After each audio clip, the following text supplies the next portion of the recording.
आइए, स्वागत है एक बार फिर से उत्कर्ष क्लासेस ऑफ सोशोलॉजी के पीजीटी सोशोलॉजी स्पेशल क्लासेस में।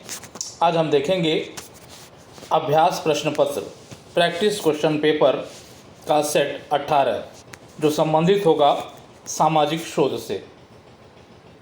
वीडियो अगर पसंद आए तो वीडियो को लाइक करिएगा, वीडियो को शेयर करिएगा और चैनल को अगर अब तक सब्सक्राइब नहीं किया है तो चैनल को सब्सक्राइब कर लें ताकि आने वाले वीडियोस के नोटिफिकेशन आपको मिलते रहें। तो आइए शुरुआत करते हैं Utkarsh classes of sociology by Umesh sir. आज का पहला प्रश्न है, कौन सा अध्ययन तुलनात्मक विधि का सर्वोत्तम उदाहरण माना जाता है? ए सुसाइड, बी श्रम विभाजन, सी सामूहिक चेतना और डी उपरोक्त सभी। तो इसमें जो उदाहरण दिए गए हैं उसमें इमाइल दुर्खीम का सुसाइड जो है वो तुलनात्मक विधि का सर्वोत्तम उदाहरण जो है माना जाता है। तो ए ऑप्शन आपका यहाँ पर सही हो जाएगा।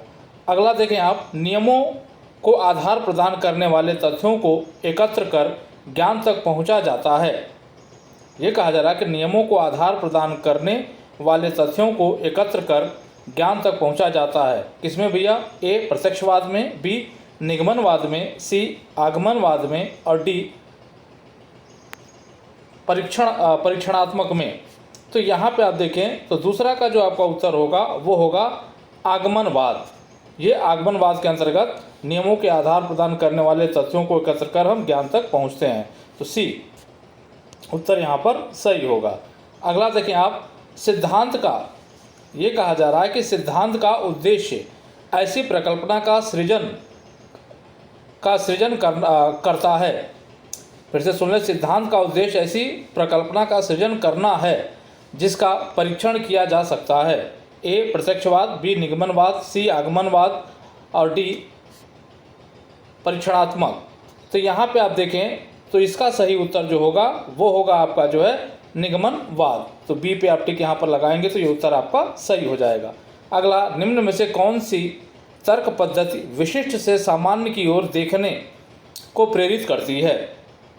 ए आगमन पद्धति, बी निगमन पद्धति, सी ए और बी दोनों और डी उक्त में से कोई नहीं। तो यहाँ पे आप देखिए तो सामान्य से विशिष्ट की ओर देखने को प्रेरित करने वाली जो पद्धति है उसको हम कहते हैं आगमन पद्धति और ये महत्वपूर्ण है, अक्सर परीक्षाओं में पूछा जाता है तो ध्यान रखिएगा, बहुत ही महत्वपूर्ण है। चलिए अगले प्रश्न पर हम चलते हैं। निम्न में से कौन सा तर्क, ये कह रहा है कि निम्न में से कौन सा तर्क सामान्य से विशिष्ट की ओर देखने को प्रेरित करता है? ए आगमन पद्धति, बी निगमन पद्धति, सी ए और बी दोनों और डी उक्त में से कोई नहीं। तो यहाँ पे आप देखें तो ये पद्धति जो सामान्य से विशिष्ट की ओर चलती है वो है निगमन पद्धति। तो यहाँ पे आप देखिए बी ऑप्शन आपका यहाँ पर सही हो जाएगा।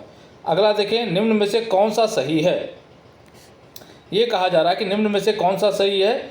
ए बहुलक का चर नामिक, बी माध्यम का चर क्रम सूचक, सी मानक विचलन का चर अनुपात और डी उपरोक्त सभी। तो यहाँ पे आप देखिए तो यहाँ जो भी चर दिए गए हैं वो तीनों चर जो है वो सही हैं, इस वजह से डी उपरोक्त सभी सही हो जाएगा यहाँ पर। तो डी पे टिक आप लगा लीजिएगा। अगला देखें आप, किसी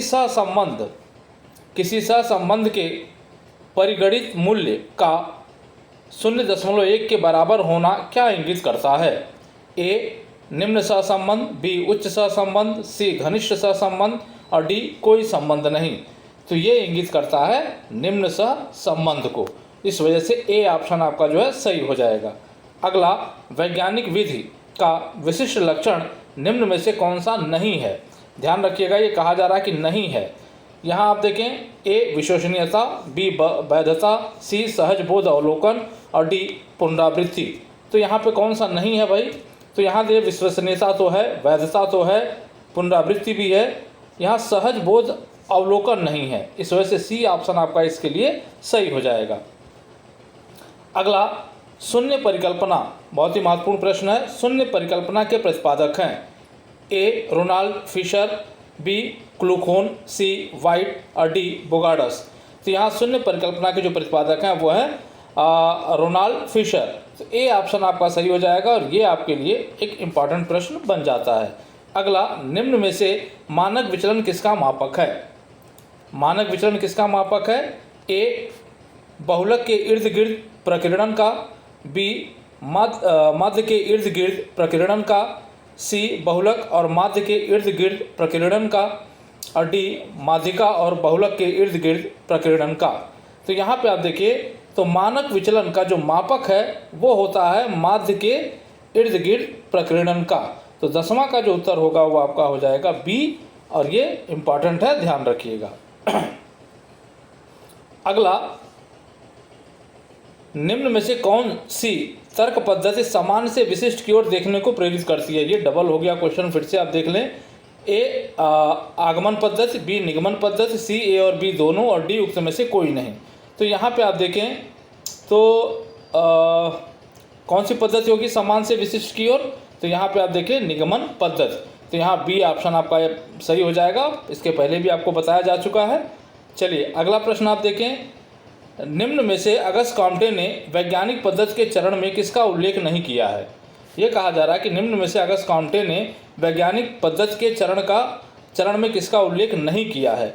ए अध्ययन की समस्या का, बी विषय का चुनाव का, सी तथ्यों का वर्गीकरण, और डी नियमों का प्रतिपादन। तो यहाँ पे आप देखें तो अगस्त कॉम्टे ने जो है अध्ययन की समस्या का जो है यहाँ उल्लेख नहीं किया है। तो ये ए ऑप्शन आपका यहाँ पर सही हो जाएगा। अगला देखें आप, मेथड्स इन सोशल रिसर्च पुस्तक के लेखक हैं। मेथड्स इन सोशल रिसर्च पुस्तक के लेखक हैं ए गुड्डे हार्ट, बी लुंडबर्ग, सी के.डी. बैले, और डी उक्त में से कोई नहीं। तो भैया ये कौन है? तो यहाँ पे आप देखें तो ये गुड्डे और हार्ट की पुस्तक है, इस वजह से ए ऑप्शन आपका यहाँ पर सही हो जाएगा। और अगला प्रश्न आप देखें, मेथड्स ऑफ सोशल रिसर्च पुस्तक के लेखक कौन है? A Stuart Chase, B K D. Bailey, C Goode Hatt, और डी पी.बी. यंग। तो इस पुस्तक के जो लेखक हैं वो है के.डी. बैले।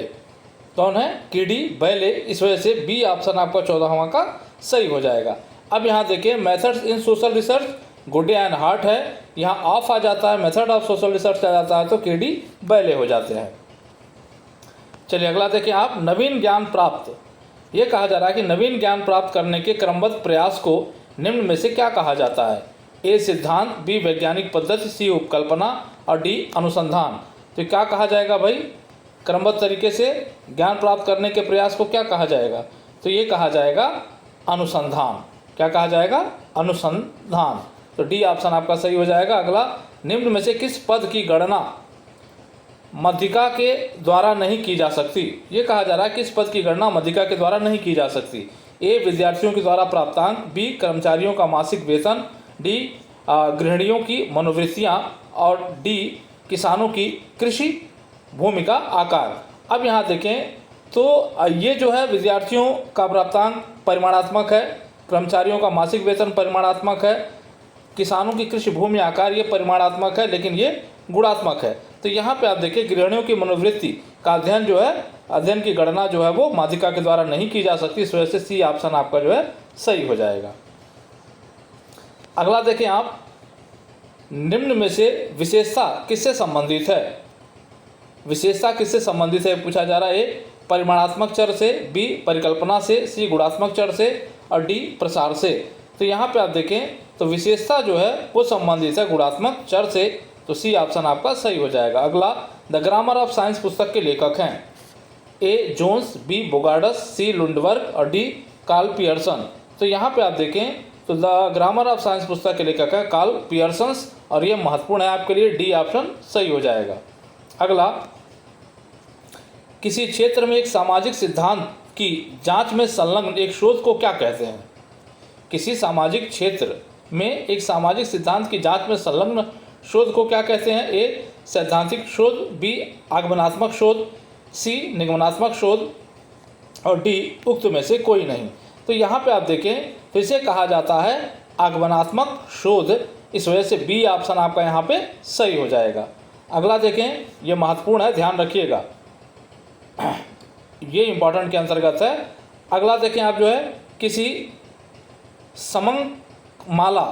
समंक माला में स्थित वह पद मूल्य जिसकी पुनरावृत्ति सबसे अधिक बार होती है उसे कहा जाता है। ए सहसंबंध, बी माध्यिका, सी बहुलक, और डी माध्य। तो क्या कहा जाता है? जिसकी पुनरावृत्ति बारंबार होती है तो वो होता है बहुलक। तो सी ऑप्शन आपका यहाँ पर सही हो जाएगा, ये भी महत्वपूर्ण है, ध्यान रखिएगा। निम्न में से उपकल्पना का स्रोत है, कहा जा रहा है कि उपकल्पना का स्रोत क्या है? ए सामान्य संस्कृति, बी वैज्ञानिक सिद्धांत, सी समरूपता और डी उपरोक्त सभी। तो यहाँ पे आप देखिए तो उपकल्पना का स्रोत सामान्य संस्कृति भी है, वैज्ञानिक सिद्धांत भी है, समरूपता भी है, इस वजह से डी ऑप्शन आपका यहाँ पर सही हो जाएगा। अगला, किसका कथन है कि समस्त विज्ञानों की एकता केवल उसकी पद्धति में है, ना कि उसकी विषय सामग्री में? A Lundberg, B Bogardus, C Karl Pearson और डी गुड्डे एवं हार्ट। तो यहाँ पे आप देखें तो ये कथन जो है वो कार्ल पियर्सन्स का है और कई बार ये परीक्षाओं में पूछा गया है, इस वजह से आपके लिए ये वेरी इंपॉर्टेंट के अंतर्गत आ जाता है। अगला देखें, वैज्ञानिक अध्ययन में निम्नलिखित में से किसकी प्रधानता होती है?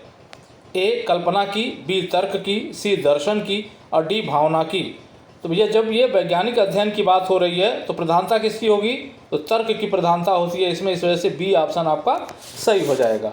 अगला, गैर साक्षरों से आंकड़ों को एकत्रित करने के लिए कौन सी पद्धति ज़्यादा उपयुक्त होगी? तो गैर साक्षरों से आंकड़ों को एकत्रित करने के लिए कौन सी पद्धति उपयुक्त होगी? ए अवलोकन या प्रेक्षण, बी प्रश्नावली, सी ए और बी दोनों और डी युक्त में से कोई नहीं। तो ये अवलोकन और प्रेक्षण हो सकता है, तो ए ऑप्शन आपका यहाँ पर सही हो जाएगा, जबकि साक्षरों के लिए जो प्रश्नावली महत्वपूर्ण है।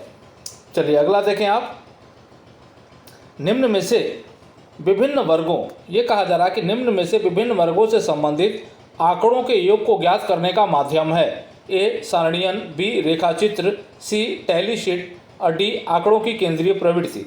तो इस प्रश्न का जो उत्तर है वो है सी टैली शीट। तो सी पे लगाएंगे तो ये आपका सही हो जाएगा। अगला, निम्न में से वस्तुनिष्ठता प्राप्त करने का उपाय नहीं है। ध्यान रखिएगा, ये कहा जा रहा है कि उपाय नहीं है। ए प्रयोगसिद्ध विधियाँ, बी दैव निदर्शन का प्रयोग, सी सांख्यिकी मापन और डी मूल्यों का प्रयोग। जब हम वस्तुनिष्ठता की बात करते हैं तो मूल्य जो है उसमें मायने नहीं रखते, इस वजह से मूल्यों का प्रयोग जो है वो ये नहीं है, इस वजह से डी ऑप्शन आपका यहाँ पर सही हो जाएगा। अगला, वैज्ञानिक अनुसंधान की कौन सी विशेषता नहीं है? ये कहा जा रहा है कि मौलिक अनुसंधान की कौन सी विशेषता नहीं है? ए समस्याओं का समाधान, बी सिद्धांतों का निर्माण, सी घटनाओं का वैज्ञानिक परीक्षण और डी सिद्धांतों का परीक्षण। तो यहाँ पे आप देखें तो मौलिक अनुसंधान की विशेषता जो है यहाँ सिद्धांतों का परीक्षण करता है, घटनाओं का वैज्ञानिक परीक्षण करता है, सिद्धांतों का निर्माण करता है, लेकिन ये समस्याओं का समाधान नहीं करता, इस वजह से ए ऑप्शन आपका यहाँ पर सही हो जाएगा। ये समस्याओं के समाधान का उपाय सुझाता है लेकिन समाधान नहीं करता। अगला देखें, अनुसंधान प्रारूप निम्न में से किससे संबंधित है?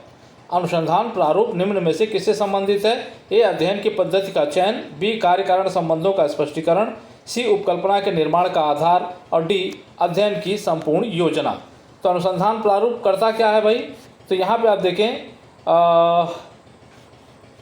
अध्ययन की संपूर्ण योजना, जो आपका अनुसंधान प्रारूप होता है, अनुसंधान प्ररचना जो होती है वो अध्ययन की संपूर्ण योजना होती है, इस वजह से डी ऑप्शन आपका यहाँ पर सही हो जाएगा, महत्वपूर्ण है, ध्यान रखिएगा।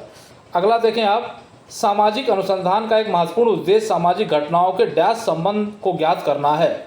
किस प्रकार के संबंध को ज्ञात करना है भाई? ए व्यवहारिक, बी सैद्धांतिक, सी कारणात्मक और डी संबंधात्मक। तो ये सामाजिक घटनाओं के कारणात्मक संबंधों की बात यहाँ पे आएगी, इस वजह से सी ऑप्शन आपका यहाँ पर सही हो जाएगा। अगला, निम्न में से क्या नल से संबंधित है? ये कहा जा रहा है कि निम्न में से क्या नल से संबंधित है? ए अनुसूची, बी उपकल्पना, सी प्रश्नावली और डी अवलोकन। तो ये जो नल है वो संबंधित है उपकल्पना से, इस वजह से बी ऑप्शन आपका यहाँ पर सही हो जाएगा। अगला देखें आप, किसी घटना के बारे में जानकारी प्राप्त करने अथवा इसके बारे में नवीन ज्ञान प्राप्त करने से संबंधित अनुसंधान को क्या कहा जाता है? ए अन्वेषणात्मक अनुसंधान, बी निदानात्मक अनुसंधान, सी प्रयोगात्मक अनुसंधान और डी वर्णनात्मक अनुसंधान। तो यहाँ देखें आप, नवीन ज्ञान प्राप्त करने से संबंधित यहाँ अन्वेषणात्मक अनुसंधान इसके अंतर्गत आता है, इस वजह से ए ऑप्शन आपका सही हो जाएगा। अगला, निम्न में से साक्षात्कार की प्रक्रिया का सबसे महत्वपूर्ण चरण कौन सा माना जाता है? ये कहा जा रहा है कि साक्षात्कार की प्रक्रिया का सबसे महत्वपूर्ण चरण कौन सा माना जाता है? ए साक्षात्कार का समापन, सी साक्षात्कार का प्रारंभ, सी साक्षात्कार का संचालन और डी साक्षात्कार की तैयारी। तो साक्षात्कार का सबसे महत्वपूर्ण चरण माना जाता है साक्षात्कार का संचालन, इस वजह से सी ऑप्शन आपका यहाँ पर सही हो जाएगा। अगला अनुसंधान प्रारूप। अनुसंधान प्रारूप का अर्थ है ए अनुसंधान की रूपरेखा तैयार करना, बी अनुसंधान की भविष्यवाणी करना, सी उपकल्पना का निर्माण करना और डी अनुसंधानकर्ता को तैयार करना। तो अनुसंधान प्रारूप या अनुसंधान प्ररचना का अर्थ है अनुसंधान की रूपरेखा तैयार करना, इस वजह से ए ऑप्शन आपका यहाँ पर सही हो जाएगा, ये भी आपके लिए महत्वपूर्ण है। अगला सामाजिक अनुसंधान का प्रेरक तत्व है। सामाजिक अनुसंधान का प्रेरक तत्व है ए आर्थिक लाभ की प्राप्ति, बी सामाजिक प्रतिष्ठा की प्राप्ति, सी अज्ञान के प्रति जिज्ञासा और डी ए और बी दोनों। तो यहाँ पे आप देखें यह भी महत्वपूर्ण है आपके लिए। तो सामाजिक अनुसंधान का जो प्रेरक तत्व है वो है अज्ञान के प्रति जिज्ञासा, इस वजह से सी ऑप्शन आपका सही हो जाएगा और ये भी आपके लिए महत्वपूर्ण है। अगला निम्न में से तथ्यों और सिद्धांतों के बीच की कड़ी है। ये कहा जा रहा है कि तथ्यों और सिद्धांतों के बीच की कड़ी कौन सा है? ए परिकल्पना या उपकल्पना, बी वैज्ञानिक नियम, सी तथ्यों का संकलन और डी अवलोकन। तो कौन सा है भाई इसमें? तो तथ्यों और सिद्धांतों के बीच की कड़ी है परिकल्पना, तो ए ऑप्शन आपका यहाँ पर सही हो जाएगा। चलिए अगले प्रश्न पे चलते हैं हम जो है। तो दो गुणात्मक चरों के बीच सहविसरण ज्ञात करने के लिए कौन सी सांख्यिकी का उपयोग किया जाता है? ये कहा जा रहा है कि दो गुणात्मक चर हैं, उनके बीच सहसंबंध को ज्ञात करने के लिए कौन सी सांख्यिकी का उपयोग किया जाता है? ए PHI, बी यूलो का यूलो या क्यू, सी ए और बी दोनों और डी का स्क्वायर। तो यहाँ पे आप देखें तो दो गुणात्मक चरों के बीच जब हम बात करते हैं तो हम PHI और यूलो दोनों की हम बात करते हैं, दोनों का उपयोग करते हैं, इस वजह से सी ऑप्शन आपका यहाँ पर सही हो जाएगा। तो 36 का क्या हो जाएगा आपका? सी हो जाएगा। ध्यान रखिएगा PHI का जो चिन्ह है वो इस तरह से होता है, यहाँ दिया नहीं गया है, तो ध्यान रखिएगा इसको। चलिए अगला देखें आप जो है, जब एक चर गुणात्मक और दूसरा चर परिमाणात्मक होता है तो इनके बीच सहविसरण ज्ञात करने के लिए किस माप का उपयोग किया जाता है? ए PHI, यूलो का यहाँ कोटि सहसंबंध और यहाँ काई स्क्वायर। तो यहाँ पे आप देखिए तो यहाँ इस्तेमाल किया जाता है काई स्क्वायर, तो डी ऑप्शन पे आप टिक लगाइएगा तो ये आपका सही हो जाएगा। चलिए अगला देखें आप, रूल्स ऑफ सोशियोलॉजिकल मेथड्स पुस्तक के लेखक हैं। रूल्स ऑफ सोशियोलॉजिकल मेथड पुस्तक के लेखक कौन है? इसको जानते होंगे आप लोग। A C Wright Mills, B Emile Durkheim, C PB Young और डी लुंडबर्ग। तो कौन है भाई? तो यह है इमाइल दुर्खिम, तो बी ऑप्शन आपका यहाँ पर सही हो जाएगा। चलिए अगला देखें आप जो है, निम्न में से कौन सा वैज्ञानिक पद्धति का चरण है? ए परिकल्पनाओं का निर्माण, बी समस्या का चयन, सी सामान्यीकरण और डी उपरोक्त सभी। तो यहाँ पे आप देखिए तो परिकल्पना का निर्माण, समस्या का चयन, सामान्यीकरण, ये सभी वैज्ञानिक पद्धति के चरण है, इस वजह से डी उपरोक्त सभी। अगला देखें आप, निम्न में से साक्षात्कार योजना की संक्षिप्त रूपरेखा कहलाती है? ए साक्षात्कार के नियम, बी साक्षात्कार संचालन, सी साक्षात्कार निर्देशिका और डी साक्षात्कार के उत्तरदाताओं की सूची। तो यहाँ पे आप देखें तो साक्षात्कार की योजना का संक्षिप्त रूपरेखा को हम कहते हैं साक्षात्कार निर्देशिका, तो सी ऑप्शन आपका यहाँ पर सही हो जाएगा। अगला, किसका कथन है कि उपकल्पना एक कामचलाऊ अनुमान है? उपकल्पना एक कामचलाऊ अनुमान है। ए पीटर एच मंत्र, बी वेस्ताबे, सी जॉर्ज कैसबेल और डी ए वुल्फ। तो यहाँ पे आप देखें तो जो सही उत्तर होगा इसका वो होगा पीटर एच मंत्र, तो ए ऑप्शन पे आप टिक लगाएंगे तो आपका ये सही हो जाएगा। चलिए अगला देखें आप, ये महत्वपूर्ण है, ये ध्यान रखिएगा। चलिए अगला देखें आप, संभावित निदर्शन को और एक किस नाम से जाना जाता है? संभावित निदर्शन को और एक किस नाम से जाना जाता है? ए अस्तरित निदर्शन, बी दैव निदर्शन, सी ग्रिड प्रणाली और डी सरल निदर्शन। तो ये कहा जाता है दैव निदर्शन, इस वजह से बी ऑप्शन आपका यहाँ पर सही हो जाएगा। अगला, व्यक्तिगत मान्यों के कुल योग के विचलन का औसत सदैव निम्न में से क्या होता है? ये कहा जा रहा है कि व्यक्तिगत मान्यों के कुल योग के विचलन का औसत सदैव क्या होता है? ए सकारात्मक, बी नकारात्मक, सी शून्य और डी ए और बी दोनों। तो यहाँ पे आप देखिए ये होता है हमेशा शून्य, तो सी ऑप्शन आपका सही हो जाएगा और ये आपके लिए इंपॉर्टेंट है, ये प्रश्न अक्सर परीक्षाओं में पूछा जाता है। अगला, सोशल रिसर्च पुस्तक के लेखक हैं। सोशल रिसर्च पुस्तक के लेखक हैं ए बोगार्डस, बी फेयरचाइल्ड, सी हर्टन योहांट और डी लुंडबर्ग। तो यहाँ कौन है भाई सोशल रिसर्च पुस्तक के लेखक? महत्वपूर्ण है, ये जो है पिछले प्रैक्टिस सेटों में भी आपको बताया गया है। तो कौन सा है इसमें? तो ये है लुंडबर्ग। इस वजह से डी ऑप्शन आपका यहाँ पर सही हो जाएगा। अगला, सहभागी अवलोकन को अपने अनुसंधान में निम्न में से किसने प्रयोग किया है? ये कहा जा रहा है कि सहभागी अवलोकन को अपने अनुसंधान में निम्न में से किसने प्रयोग किया है? ए किम्बल यंग ने, बी मेलनोवस्की ने, सी लुंडबर्ग ने और डी टालकाट पार्सन्स ने। तो किसने किया है भाई?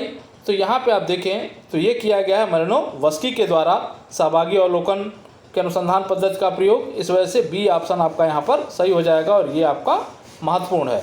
अगला, जब समग्र में से प्रत्येक इकाई के चयन होने की संभावना रहती है तब ऐसे निदर्शन को निम्न में से क्या कहते हैं? ये कहा जा रहा है कि जब समग्र में से प्रत्येक इकाई के चयन की संभावनाएं रहती हैं तब ऐसे निदर्शन को हम क्या कहते हैं? ए उद्देश्यपूर्ण निदर्शन, बी कोटा निदर्शन, सी स्तरित निदर्शन और डी दैव निदर्शन। तो इसको कहा जाता है दैव निदर्शन। इस वजह से डी ऑप्शन आपका यहाँ पर सही हो जाएगा। अगला, लघु समूह के स्तर पर सामाजिक जीवन से जुड़े मुद्दे से संबंधित उपागम को निम्न में से कहते हैं? ए माइक्रो अध्ययन, बी केस स्टडी, सी सामूहिक अध्ययन और डी व्यक्तिगत अध्ययन। तो ये कहा जाता है इसको माइक्रो अध्ययन और ये ए ऑप्शन आपके लिए सही हो जाएगा। अगला, निम्न में से किसने कहा विज्ञान अवलोकन से प्रारंभ होता है और फिर सत्यापन के लिए अंतिम रूप से अवलोकन पर ही लौट जाना पड़ता है? ए जहोदा योकुक, बी गुडे योहट, सी पीबी यंग और डी सेल्टिज। तो ये जो है प्रश्न जो आपका है इसका उत्तर अगर आप देखें तो ये कहा गया है गुड्डे और हट के द्वारा और ये जो प्रश्न है ये आपके लिए इम्पॉर्टेंट है, ये परीक्षाओं में अक्सर पूछा जाता है। अगला देखें आप जो है नियंत्रित स्थिति में संचालित शोध को कहते हैं? ये कहा जा रहा है कि नियंत्रित स्थिति में संचालित शोध को कहते हैं? ए वर्णनात्मक शोध, बी मूल्यांकनात्मक शोध, सी अन्वेषणात्मक शोध और डी प्रयोगात्मक शोध। तो नियंत्रित स्थिति में संचालित शोध को हम क्या कहेंगे भाई? उसको कहेंगे प्रयोगात्मक शोध। तो डी ऑप्शन आपका यहाँ पर सही हो जाएगा। अगला, जब किसी अनुसंधान से प्राप्त परिणाम पहले से ही बहुत कुछ अप्रत्याशित होते हैं तब उससे संबंधित परिकल्पना को कहते हैं? ये कहा जा रहा है कि जब किसी अनुसंधान से प्राप्त परिणाम पहले से ही बहुत कुछ अप्रत्याशित होते हैं तब उससे संबंधित परिकल्पना को कहा जाता है? ए वैकल्पिक परिकल्पना, बी आदर्श परिकल्पना, सी शून्य परिकल्पना या नल परिकल्पना जिसको कहते हैं और डी आनुभविक परिकल्पना। तो इसे कहा जाता है शून्य परिकल्पना या नुल परिकल्पना या नल परिकल्पना। तो सी ऑप्शन आपका यहाँ पर सही हो जाएगा। अगला, वह परिकल्पना जो सुझाती है कि अध्ययन के अंतर्गत चयनित परिवर्तियों के बीच कोई संबंध नहीं है? ए वैकल्पिक परिकल्पना, बी शून्य परिकल्पना, सी आदर्श परिकल्पना और डी आनुभविक परिकल्पना। तो ये परिकल्पना है शून्य परिकल्पना या नुल परिकल्पना या नल परिकल्पना। तो ये बी ऑप्शन आपका सही हो जाएगा और ये आपके लिए इम्पॉर्टेंट है, परीक्षाओं में पूछा जाता है। अगला, निम्न में से किसके अनुसार विज्ञान की लोकप्रिय परिभाषा है कि यह ज्ञान का क्रमबद्ध संकलन है? A Lundberg, B Kimbal young, C Karl popper और डी गुड्डे हट। तो यहाँ पे आप देखें तो ये परिभाषा दी गई है गुड्डे हट के द्वारा और डी ऑप्शन आपका यहाँ पर हो जाता है। तो ये आपका इम्पॉर्टेंट प्रश्न है, ध्यान रखिएगा। अगला देखें आप जो है बोगार्डस पैमाने को किस प्रकार वर्गीकृत किया जा सकता है? ए सांकेतिक, बी अंतराल, सी क्रमिक संख्या और डी अनुपात। तो ये जो है वर्गीकृत किया जाता है अंतराल के रूप में। तो ये जो है बी ऑप्शन आपका सही हो जाएगा, ये इंपॉर्टेंट है, परीक्षा में पूछा गया प्रश्न है। अगला देखें सार्वजनिक प्रलेख मुख्यतः होते हैं?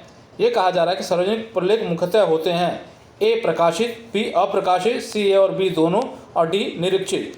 तो जो सार्वजनिक प्रलेख होते हैं वो प्रकाशित भी हो सकते हैं और अप्रकाशित भी हो सकते हैं, इस वजह से ए और बी दोनों। तो सी ऑप्शन पर टिक लगाएंगे तो ये सही हो जाएगा।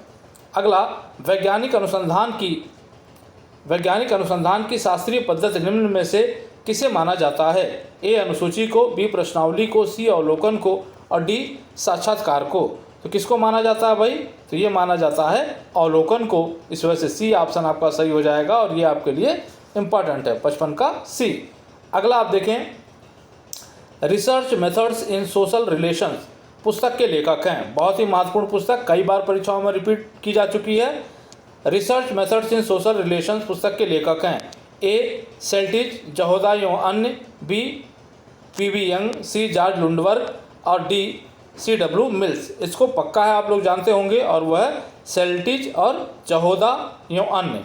तो ए ऑप्शन आपका सही हो जाएगा और ये जो है वेरी इंपॉर्टेंट के अंतर्गत आपको रखा जा रहा है। अगला देखें, अंतर्वस्तु विश्लेषण का मुख्य उद्देश्य गुणात्मक तथ्यों को डैश तथ्यों के रूप में प्रस्तुत करना है। ए वर्णनात्मक, बी गणनात्मक, सी परिमाणात्मक और डी मानवीय। तो यहाँ गुणात्मक तथ्यों को जो है परिमाणात्मक तथ्यों के रूप में परिवर्तित करना होता है। इस वजह से सी ऑप्शन आपका यहाँ पर सही हो जाएगा।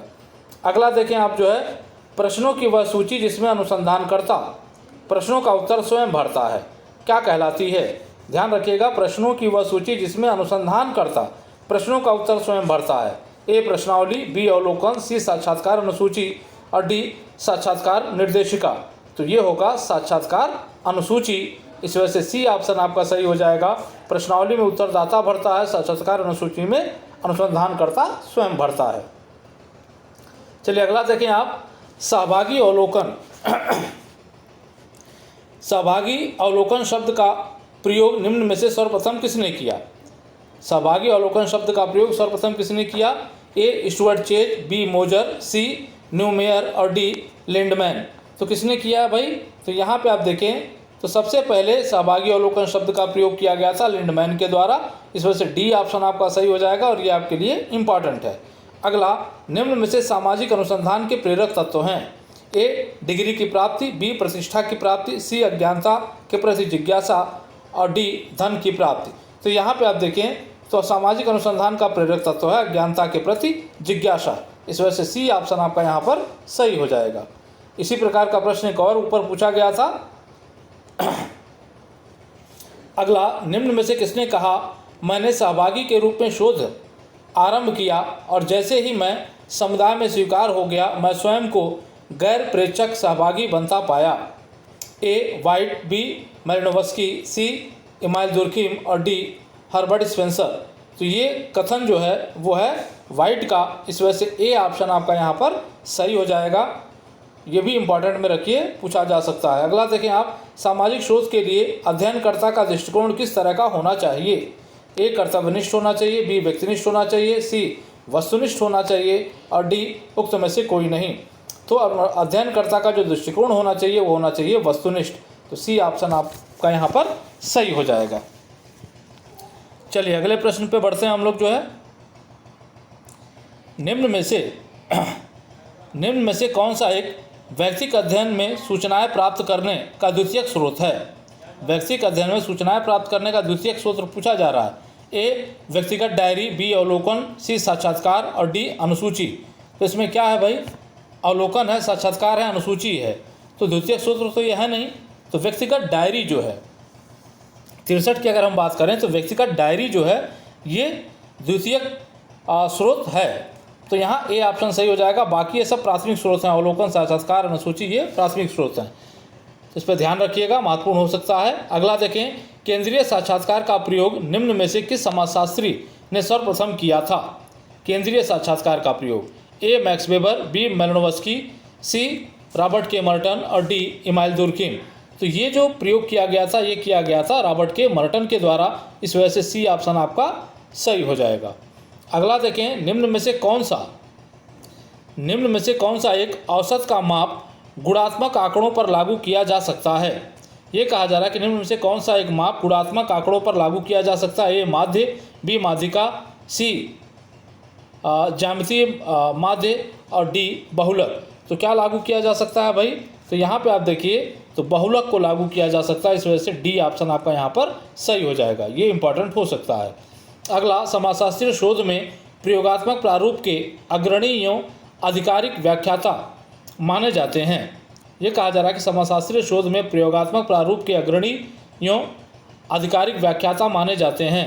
ए पी.बी. यंग, बी हंसराज, सी स्टुअर्ट चैपिन और डी बिमल शाह। तो कौन है भाई इसमें? तो यहाँ पे आप देखें तो ये हैं Stuart Chapin, F Stuart Chapin. तो यहाँ सी ऑप्शन आपका सही हो जाएगा। अगला देखें आप जो है, निम्न में से कौन सा केंद्रीय प्रवृत्ति, निम्न में से कौन सा केंद्रीय प्रवृत्ति के माप से संबंधित है? ए मानक विचलन, बी माध्यमान, सी विस्तार और डी प्रश्नावली। तो यहाँ केंद्रीय प्रवृत्ति के माप से कौन संबंधित है भाई? तो यहाँ पे आप देखें तो ये है माध्यमान, इस वजह से बी ऑप्शन आपका यहाँ पर सही हो जाएगा। अगला, अन्वेषणात्मक शोध प्रारूप का निम्न में से क्या उद्देश्य है? अन्वेषणात्मक शोध प्रारूप का निम्न में से क्या उद्देश्य है भाई? ए उपकल्पना की जांच करना, बी उपकल्पना का विकास करना, सी सिद्धांतों की जांच करना और डी सिद्धांतों को स्थापित करना। तो यहाँ पे आप देखें तो अन्वेषणात्मक शोध है, इसलिए उपकल्पना का विकास करना इसका जो है प्रमुख उद्देश्य होता है। तो बी ऑप्शन आपका यहाँ पर सही हो जाएगा, ये इंपॉर्टेंट हो सकता है। अगला देखें, निम्न में से कौन सा केंद्रीय प्रवृत्ति का मापक नहीं है?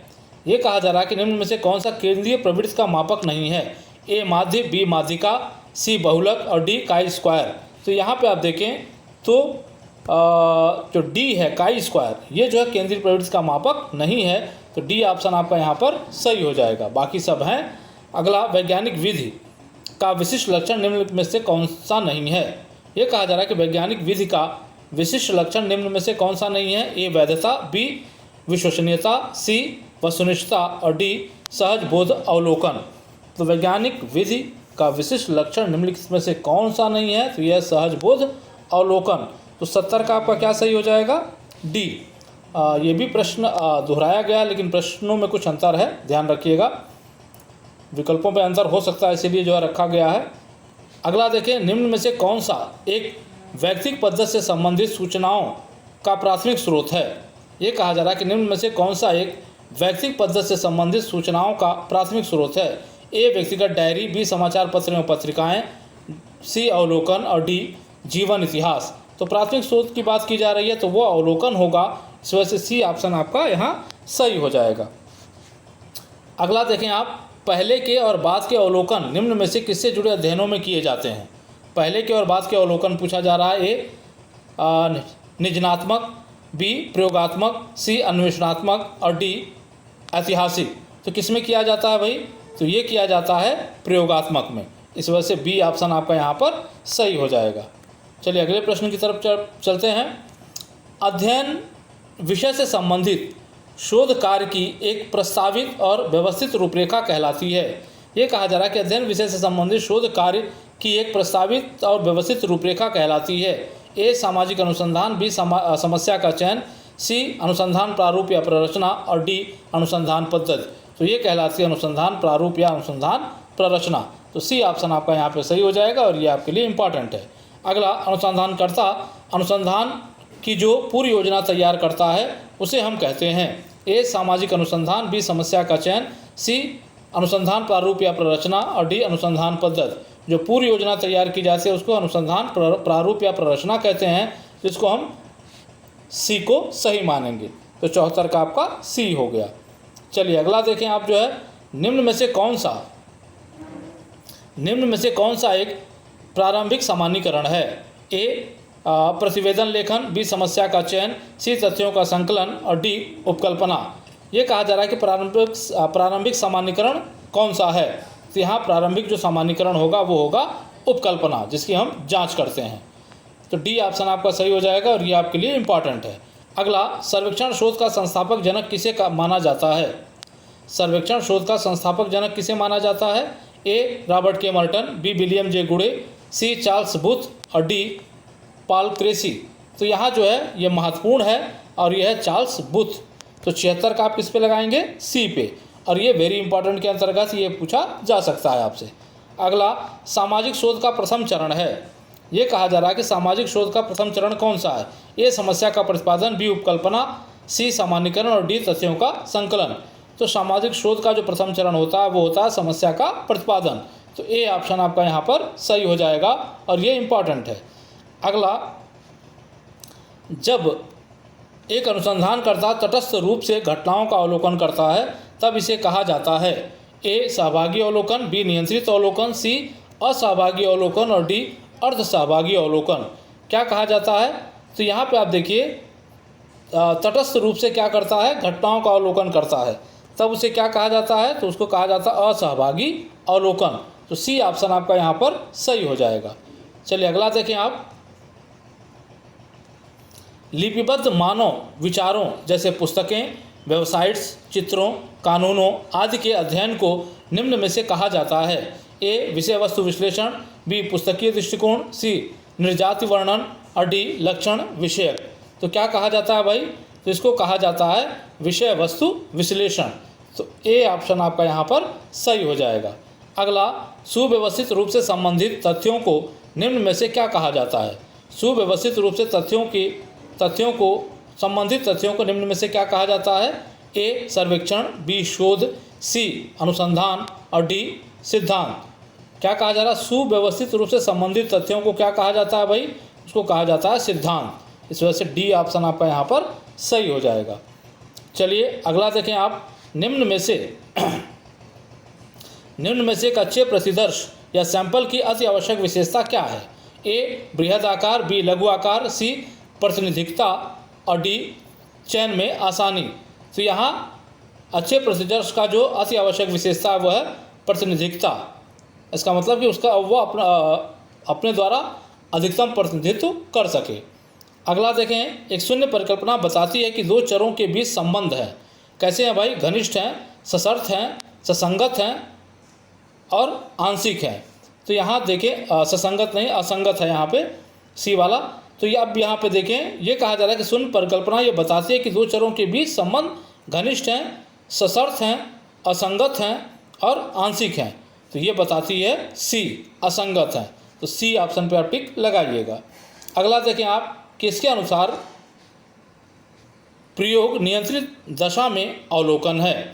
प्रयोग नियंत्रित दशा में अवलोकन है। ए बोगार्डस, बी जहोदा योकुक, सी लुंडबर्ग और डी चैपिन। तो कौन बताते हैं भाई ये? तो ये कहते हैं चैपिन। तो डी ऑप्शन है आपका और ये आपके लिए इम्पॉर्टेंट है। अगला, प्रसरण का सबसे अच्छा मापक निम्न में से कौन सा है? प्रसरण का सबसे अच्छा मापक निम्न में से कौन सा है भाई? ए औसत विचलन, बी मानक विचलन, सी विस्तार और डी चतुर्थांश विचलन। तो कौन सा हो सकता है इसमें? तो ये होगा आपका बी मानक विचलन। प्रसरण का सबसे अच्छा मापक जो है वो मानक विचलन है। अगला देखें आप, निम्न में से कौन सामाजिक अनुसंधान का अंतिम चरण है? ए समस्या का चयन, बी उपकल्पना का निर्माण, सी तथ्यों का संकलन और डी प्रतिवेदन प्रस्तुति। तो यहाँ पे आप जानते होंगे सामाजिक अनुसंधान का सबसे अंतिम चरण है प्रतिवेदन प्रस्तुति या रिपोर्ट लेखन। तो ये जो है डी ऑप्शन आपका सही हो जाएगा।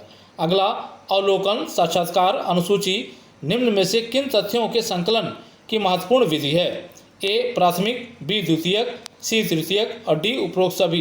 तो अवलोकन की बात हो रही है, साक्षात्कार की बात हो रही है, अनुसूची की बात हो रही है। इसका मतलब यह है प्राथमिक से संबंधित, प्राथमिक स्रोत से संबंधित है ये। इस वजह से ए ऑप्शन आपका यहाँ पर सही हो जाएगा। चलिए अगले पे चलते हैं हम लोग। 87वां क्वेश्चन हमारा है, निम्न में से सामाजिक अनुसंधान का कौन सा सैद्धांतिक उद्देश्य नहीं है?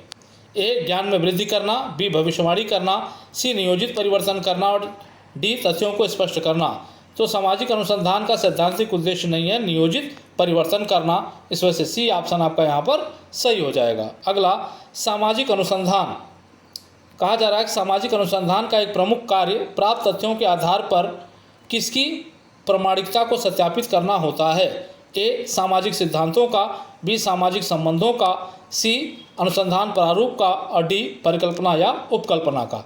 तो जो भी सामाजिक अनुसंधान है वो किसको प्रमाणित करता है? तो ये परिकल्पना या उपकल्पना को प्रमाणित करने से संबंधित होता है। तो डी ऑप्शन आपका यहाँ पर सही हो जाएगा।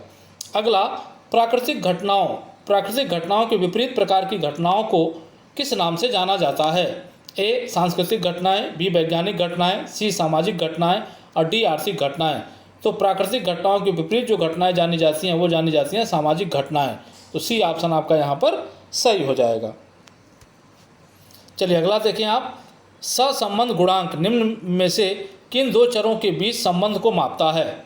सहसंबंध गुणांक निम्न में से किन दो चरों के बीच संबंध को मापता है?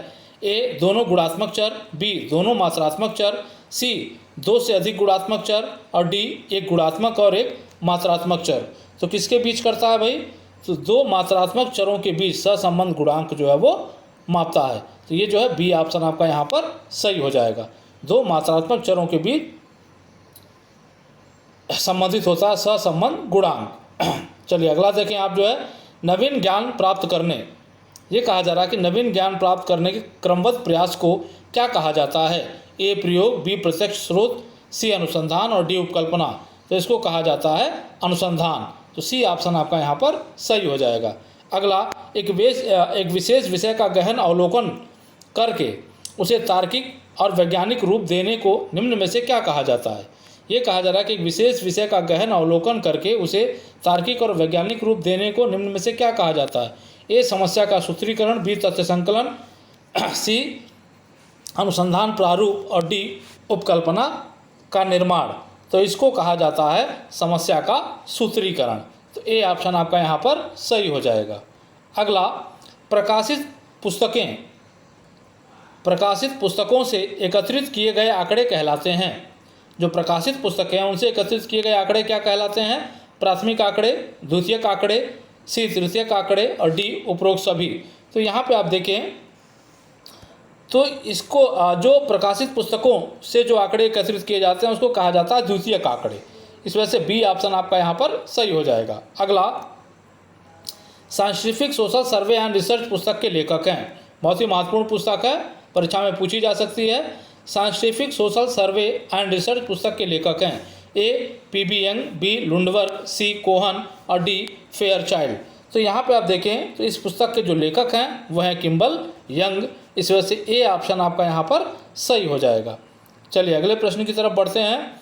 निम्न औसतों, कहा जा रहा है कि निम्न औसतों में से कौन सा एक गुणात्मक चरों पर लागू हो सकता है? ए माध्य, बी माध्यिका, सी बहुलक और डी ज्यामितीय माध्य। तो यहाँ पे आप देखिए तो बहुलक लागू हो सकता है। इस वजह से सी ऑप्शन आपका यहाँ पर सही हो जाएगा। अगला, परिकल्पना अध्ययन समस्या से संबंधित एक सामान्य अनुमान है। परिकल्पना अध्ययन समस्या से संबंधित एक सामान्य अनुमान है, इसीलिए इसे निम्न में से किस प्रकार की परिकल्पना कहा जाता है? ए कार्यकारी, बी काल्पनिक, सी सार्वजनिक और डी अव्यवस्थित। तो इसको कहा जाता है कार्यकारी परिकल्पना। इस वजह से ए ऑप्शन आपका सही हो जाता है और ये आपके लिए इम्पॉर्टेंट हो जाता है। अगला,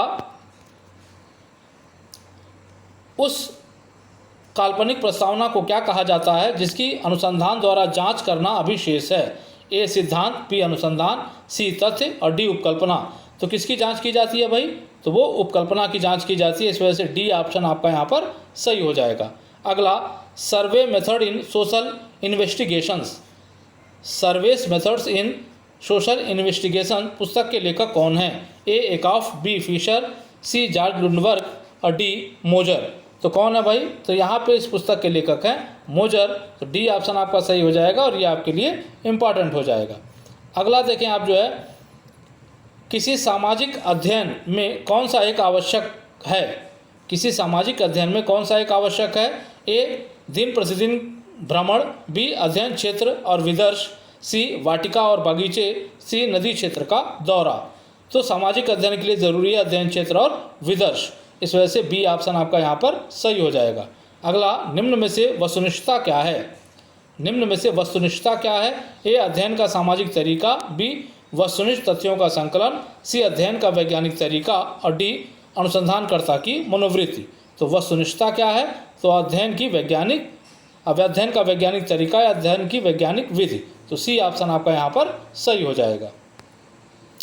अगला, जब उत्तरदाता फॉर्म में प्रेषित प्रश्नों की सूची को स्वयं भरता है तो उसे कहते हैं। ये कहा जा रहा है कि जब अनुसंधानकर्ता फॉर्म में प्रेषित प्रश्नों की सूची स्वयं भरता है तो उसे कहते हैं। ए अनुसूची, बी साक्षात्कार अनुसूची, सी अवलोकन और डी प्रश्नावली। तो यहाँ पे आप देखें तो उत्तरदाता जो है प्रश्नों को भर रहा है, इसलिए ये प्रश्नावली होगा। तो डी ऑप्शन आपका यहाँ पर सही हो जाएगा और ये आपके लिए इम्पॉर्टेंट है। अगला, सामाजिक शोध का उद्देश्य निम्न में से क्या है? सामाजिक शोध का उद्देश्य निम्न में से क्या है भाई? ए केवल सैद्धांतिक, बी केवल व्यवहारिक, सी सैद्धांतिक और व्यवहारिक दोनों, और डी उक्त में से कोई नहीं। तो ये है सैद्धांतिक और व्यवहारिक दोनों, इस वजह से सी ऑप्शन आपका यहाँ पर सही हो जाएगा। एक महत्वपूर्ण पुस्तक अक्सर परीक्षाओं में पूछी जाती है, द रोमांस ऑफ रिसर्च नामक पुस्तक के लेखक हैं। द रोमांस ऑफ रिसर्च नामक पुस्तक के लेखक हैं ए बोगार्डस, बी हेरिंग, सी रेडमैन यो मोरी और डी मोजर।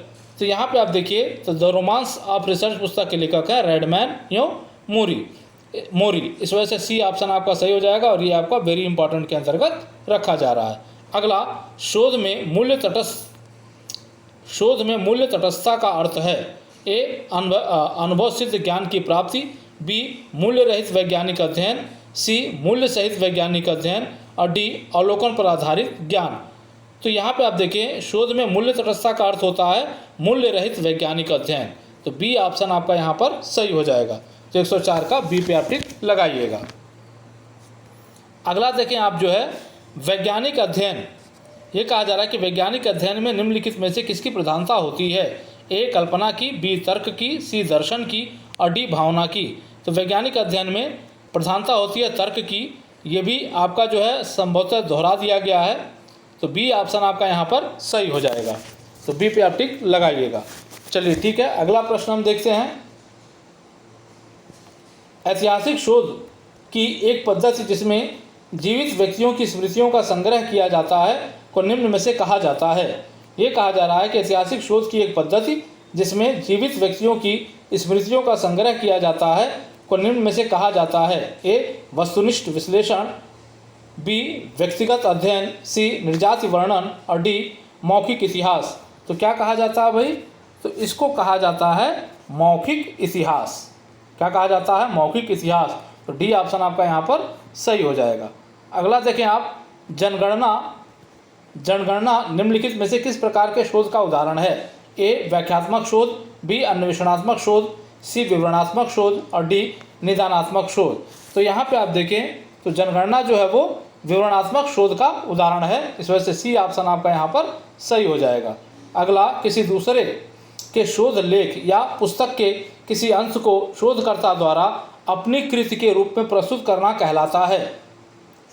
यदि कोई शोधकर्ता किसी दूसरे की कृति को अपनी कृति के रूप में प्रस्तुत करता है तो उसको क्या कहा जाता है? ए साहित्यिक अपराध, बी साहित्यिक चोरी, सी साहित्यिक सहयोग और डी अनुसंधान अपराध। तो इसको कहा जाता है साहित्यिक चोरी।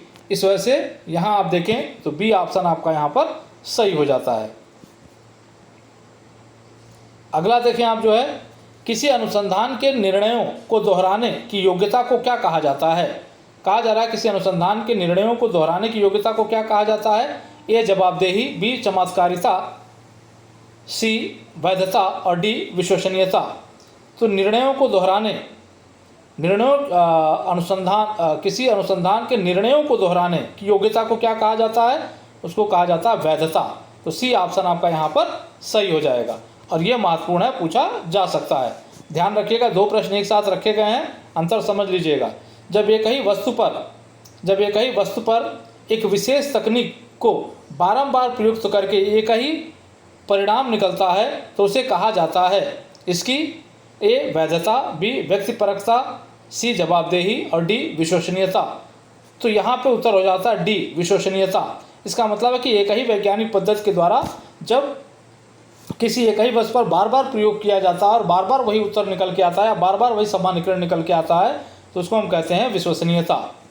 चलिए अगले पे चलते हैं हम। वैज्ञानिक अध्ययन का सर्वप्रथम क्रमबद्ध प्रयोग करने का श्रेय निम्न में से किस विचारक को जाता है? वैज्ञानिक अध्ययन का सर्वप्रथम क्रमबद्ध प्रयोग करने का श्रेय निम्न में से किस विचारक को जाता है? ए फेरिस को, बी गिलिन और गिलिन को, सी लिपले को और डी लुंडबर्ग को। किसको जाता है भाई? तो ये जाता है लिपले को और ये आपका सी सही होगा और ये आपके लिए इम्पॉर्टेंट होगा। अगला, निम्न में से कौन सी सामाजिक घटना की विशेषता नहीं है? ये कहा जा रहा है कि निम्न में से कौन सी सामाजिक घटना की विशेषता नहीं है? ए सार्वभौमिकता, बी जटिलता, सी अमूर्तता और डी गुणात्मकता। कौन सा नहीं है भाई इसमें? तो यहाँ पे आप देखिए कहा जा रहा है कौन सी सामाजिक घटना की विशेषता नहीं है। तो यहाँ जटिलता तो है, अमूर्तता भी है, गुणात्मकता भी है, सार्वभौमिकता नहीं है। तो ए ऑप्शन आपका यहाँ पर सही हो जाएगा। 12 का आप ए पे टिक लगाएंगे तो ये आपका सही हो जाएगा। अगला देखें आप, सहसंबंध गुणांक। सहसंबंध गुणांक सदैव किनके मध्य होता है? ए 1 और 0 के मध्य, बी 1 और 8 के मध्य, सी -1 और +1 के बीच और डी 1 और 2 के बीच। तो यहाँ पे आप देखें तो सहसंबंध गुणांक सदैव जो आता है वो -1 और +1 के बीच में आता है। तो सी ऑप्शन आपका यहाँ पर सही हो जाएगा। चलिए अगले प्रश्न पे बढ़ते हैं। किस गुणात्मक उपागम में प्राथमिक लक्ष्य व्यक्ति के आंतरिक जगत के अनुभवों तक पहुंचना होता है? ए एकल अध्ययन, बी प्रघटना विज्ञान, सी संरचनात्मक प्रकार्यवाद और डी मध्य अभिसीमा सिद्धांत। तो यहाँ पे आप देखिए प्राथमिक लक्ष्य व्यक्ति के आंतरिक जगत के अनुभव तक पहुँचना है। इसका संबंध जो है घटना क्रिया विज्ञान से है, घटना विज्ञान से। इस वजह से बी ऑप्शन आपका यहाँ पर सही हो जाएगा। अगला देखें आप, किसी सामाजिक अनुसंधान का वास्तविक कार्य निम्न में से प्रारंभ होता है। ये कहा जा रहा है किसी सामाजिक अनुसंधान का वास्तविक कार्य निम्न में से प्रारंभ होता है। कब प्रारंभ होता है भाई? ए तथ्यों के वर्गीकरण से, बी तथ्यों के संपादन से, सी रिपोर्ट लेखन से और डी तथ्य संकलन से। तो ये शुरू होता है आपका तथ्य संकलन से, वास्तविक कार्य शुरू होता है शोध का।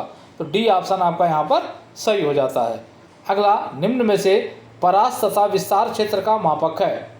ये कहा जा रहा है कि निम्न में से परास तथा विस्तार क्षेत्र का मापक है। ए प्रसार, बी केंद्रीय प्रवृत्ति, सी सहसंबंध और डी साहचर्य। तो यहाँ पे आप देखें तो 116 का जो उत्तर है आपका वो है प्रसार। तो ए ऑप्शन आपका यहाँ पर सही हो जाएगा। अगला, निम्न में से तथ्य की विशेषता है। निम्न में से तथ्य की विशेषता क्या है भाई? ए वास्तविकता, बी मूर्त और अमूर्त, सी निरीक्षण और डी उपरोक्त सभी। तो यहाँ जो तथ्य की विशेषता है आपकी वो आप देखें तो वास्तविकता भी है, मूर्त और अमूर्त भी हो सकते हैं, निरीक्षण होता है उनका, डी उपरोक्त सभी को हम लगाएंगे तो ये आपका सही हो जाएगा। अगला, वैयक्तिक अध्ययन पद्धति को निम्न में से किसने सामाजिक सूक्ष्म दर्शक यंत्र कहा है? बड़ा ही महत्वपूर्ण है। वैयक्तिक अध्ययन पद्धति को निम्न में से किसने सामाजिक सूक्ष्म दर्शक यंत्र कहा है? ए ओडम ने, बी लासबेल ने, सी लिपले ने और डी बर्गेस ने। तो ये कथन जो है वो बर्गेस का है। इस वजह से डी ऑप्शन आपका यहाँ पे सही हो जाएगा। इन्होंने ये सामाजिक सूक्ष्म दर्शक यंत्र कहा है किसको? वैयक्तिक अध्ययन पद्धति को। अगला देखें आप, निम्न में से जनगणना किसका उदाहरण है? ये कई क्वेश्चन इस बार रिपीट हो गए, इसके लिए सॉरी आप लोगों से। निम्न में से जनगणना किसका उदाहरण है बताएंगे आप? ए व्याख्यात्मक शोध का, बी अन्वेषणात्मक शोध का, सी विवरणात्मक शोध का और डी नैदानिक शोध का। तो ये विवरणात्मक शोध आपको बताया गया है, तो 19 का सी आपका सही हो जाएगा। अगला, निम्न में से किसने खुले सिरे की सारणी के औसत की गणना की जा सकती है? निम्न में से किससे खुले सिरे की सारणी की औसत की गणना की जा सकती है? ए माध्यिका की, बी माध्य की, सी बहुलक की और डी उपरोक्त सभी की। तो यहाँ उपरोक्त सभी उत्तर सही हो जाएगा, तो डी पे आप टिक लगा लेंगे। अगला देखिए आप जो है, निम्न में से कौन सा एक प्राथमिक तथ्य एकत्रित करने का अप्रत्यक्ष स्रोत है? निम्न में से कौन सा एक प्राथमिक तथ्य एकत्रित करने का प्रत्यक्ष स्रोत है? ए साक्षात्कार, बी अवलोकन, सी अनुसूची और डी प्रश्नावली। तो अप्रत्यक्ष स्रोत की बात कर रहा तो ये हो सकता है प्रश्नावली। तो डी ऑप्शन आपका यहाँ पर सही हो जाएगा। अगला, the design of social research पुस्तक के लेखक हैं। The design of social research पुस्तक के लेखक कौन है? ए सी मोजर, बी लुंडबर्ग, सी RL एकॉफ और डी स्टुअर्ट चेज। तो यहाँ पे आप देखिए the design of social research जो पुस्तक है उसके लेखक हैं RL एकॉफ। इस वजह से सी ऑप्शन आपका यहाँ पर सही हो जाएगा और ये महत्वपूर्ण पुस्तक है। अगला देखें आप, आमतौर पर शोध उपकल्पना निम्न में से किससे ली जाती है या बनाई जाती है? ये कहा जा रहा है कि आमतौर पर जो शोध उपकल्पना है वो किससे ली जाती है या बनाई जाती है? ए सैद्धांतिक प्रारूप से, बी अनुभवजन्य तथ्यों से, सी पूर्ववर्ती शोध से और डी शोधार्थी की कल्पना से। तो किससे ली जाती है भाई आमतौर पे? तो यहाँ पे आप देखें तो जो शोध उपकल्पना है वो ली जाती है अनुभवजन्य तथ्यों से। इस वजह से बी ऑप्शन आपका यहाँ पर सही हो जाएगा। अगला एक्सपेरिमेंट्स इन सोशोलॉजिकल रिसर्च पुस्तक के लेखक हैं। एक्सपेरिमेंट्स इन सोशोलॉजिकल रिसर्च पुस्तक के लेखक कौन है पूछ रहा है? ए एकॉफ, बी पी यंग, सी जहोदा और डी चैपिन। तो यहाँ पे आप देखें ये पुस्तक लिखी गई है चैपिन के द्वारा, इस वजह से डी ऑप्शन आपका यहाँ पर सही हो जाएगा।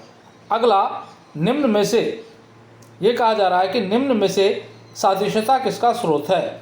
ए अवधारणा का, बी उपकल्पना का, सी तथ्य का और डी चर का। तो यहाँ पे आप देखें तो जो सादृश्यता है वो स्रोत है उपकल्पना का, इस वजह से बी ऑप्शन आपका सही हो जाएगा। और ये आपके जो है प्रश्नों के उत्तर यहाँ उपलब्ध करवाए गए हैं। किसी भी दुविधा की स्थिति में आप यहाँ से जो उत्तरों को देख सकते हैं, जांच सकते हैं। तो ये रहा आज का वीडियो। उम्मीद करते हैं ये वीडियो आपको पसंद आएगा, आपके लिए उपयोगी साबित होगा। वीडियो अगर पसंद आए तो वीडियो को लाइक करिएगा, वीडियो को शेयर करिएगा और चैनल को सब्सक्राइब ज़रूर कर लीजिएगा ताकि आने वाले वीडियोज़ के नोटिफिकेशन आपको मिलते रहें। और इसमें 3 से 4 प्रश्न आपके जो है दोबारा आ गए हैं, इसके लिए खेद है हमें। शेष जय हिंद, जय भारत।